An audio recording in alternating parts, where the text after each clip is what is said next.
Your support means the world to us. With nearly 90% of our viewers still unsubscribed, we truly need your help to keep bringing emotional, impactful stories like this. Hit that subscribe button, tap the notification bell, and let us know where you're watching from. Drop your city in the comments. Now, let's dive in. When I first met Mia, I thought I had stumbled upon something rare. A woman who wasn't just beautiful, but also sharp, magnetic, and fiercely ambitious. We clicked instantly at a friend's get-together, sharing laughs over mutual office life struggles. Before long, we were inseparable. Together, we built a life, a home, vacations, dreams of the future. I genuinely believe we were happy. But like most stories of heartbreak, the shift didn't happen overnight. It began subtly, with little things that felt too small to mention. Late office nights, secretive smiles at her phone, and a growing gap between us I couldn't seem to bridge. Mia worked in public relations, a whirlwind world of high-profile events and constant socializing. Charm was part of her job, sure, but lately it felt like it demanded every ounce of her attention. Anytime I raised questions about her late nights or that unfamiliar perfume she'd started wearing, she'd laugh it off with a breezy, "You're overthinking it." But I wasn't overthinking. I was noticing. I noticed how she always placed her phone face down on the table, how she set a new passcode when she refused to share, how that perfume clung to her longer than it should have if she was really just at work. The tipping point? Our anniversary.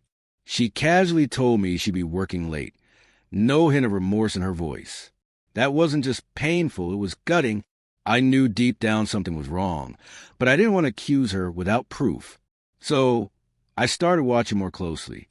She'd forgotten we had a family sharing app still active. I used it to track her phone's location. I checked her car one evening when she left it unlocked, and one night, after she drifted asleep, I went through her emails. That's when I found them. The emails. They weren't graphic, but their meaning was crystal clear. Late-night messages to a co-worker named Adrian. Private jokes, flirtatious lines, even phrases like, "You make me feel alive again." Not exactly standard workplace chatter. As I scrolled through, my heart pounded, and the air felt sucked from the room.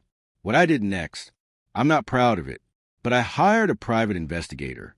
If Mia was playing me, I wanted undeniable evidence. 2 weeks later, I got his report, and it shattered me.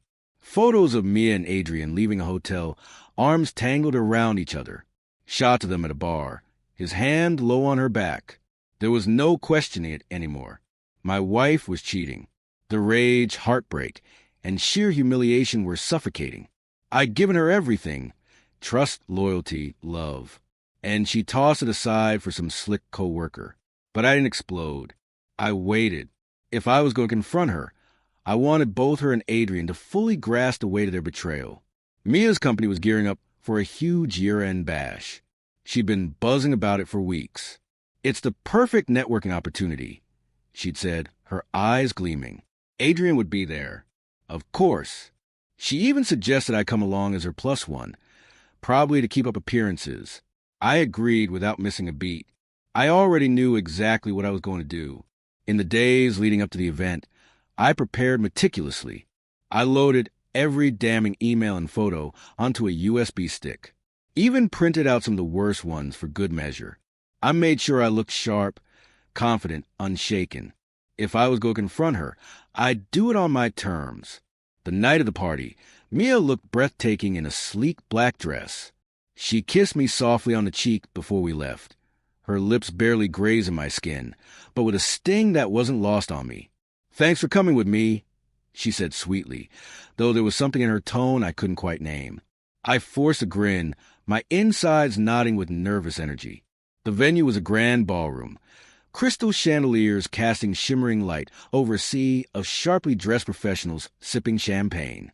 Mia introduced me around, her hand casually draped over my arm as we worked the room. I played the devoted husband, smiling, shaking hands, exchanging polite small talk. And then I saw him, Adrian, tall, confident, exuding the effortless charm that probably won him favor with everyone at the office. When Mia spotted him, her eyes lit up, and I felt my blood surge with anger. "This is my husband, Mark," she said in a voice that sounded just a little too bright. Adrian offered his hand, and I grasped it firmly, locking eyes with him. The unease in his expression was priceless, and I savored every second of it. The night wore on. I waited patiently, watching, biding my time for the perfect opening. It came during the speeches. The CEO took the stage and called Mia and Adrian up to be recognized for their recent project success. They stood together, side by side, grinning at the applauding crowd. My heart pounded as I stepped forward, gripping the USB drive tightly in my hand. "Excuse me," I spoke, my voice slicing through the applause like a blade. Silence blanketed the room as every head turned toward me. Mia's smile faltered, confusion flashing across her face. Adrian's expression stayed composed, but I caught the flicker of fear in his eyes. I just want to take a moment to congratulate my wife and her colleague. I began, keeping my tone calm but sharp, not only for their professional achievements, but for their private ones, too. Mia's face drained of color. Adrian's smile turned stiff. The CEO darted glances between us, clearly thrown off.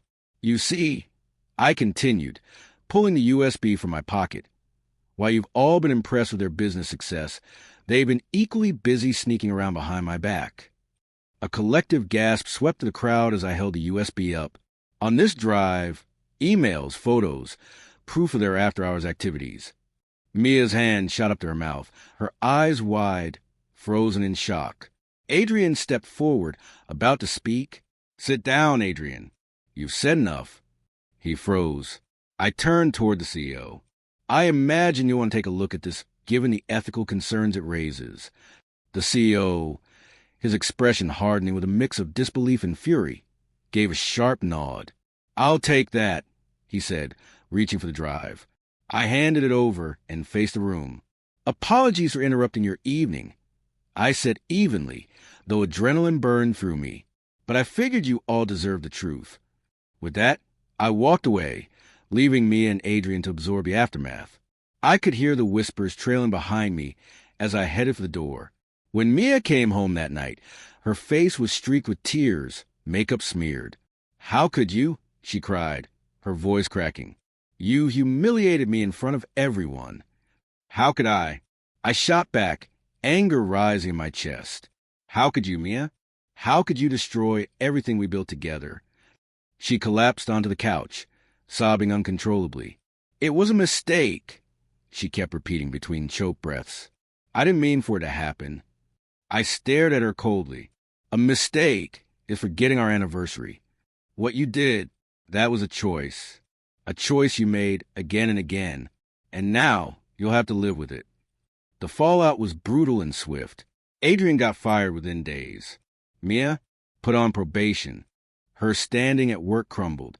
Soon, friends and family started hearing the truth. Mia begged me for forgiveness, pleaded for another shot, but I couldn't. I filed for divorce and walked away, leaving her to pick up the shattered pieces of the life she destroyed. Starting over wasn't easy, but I refused to let her betrayal define me. I found a new job, made new friends, and eventually met someone who reminded me what real love feels like, someone who valued honesty and loyalty as much as I did. Mia never fully recovered. Last I heard, she was scraping by in a lower-level job at a different company. Her charm and ambition couldn't scrub away the stain of her actions. Adrian faded into obscurity, a cautionary tale for anyone foolish enough to mix business with pleasure. In the end, I didn't just survive her betrayal. I rose above it. And that was the sweetest revenge of all.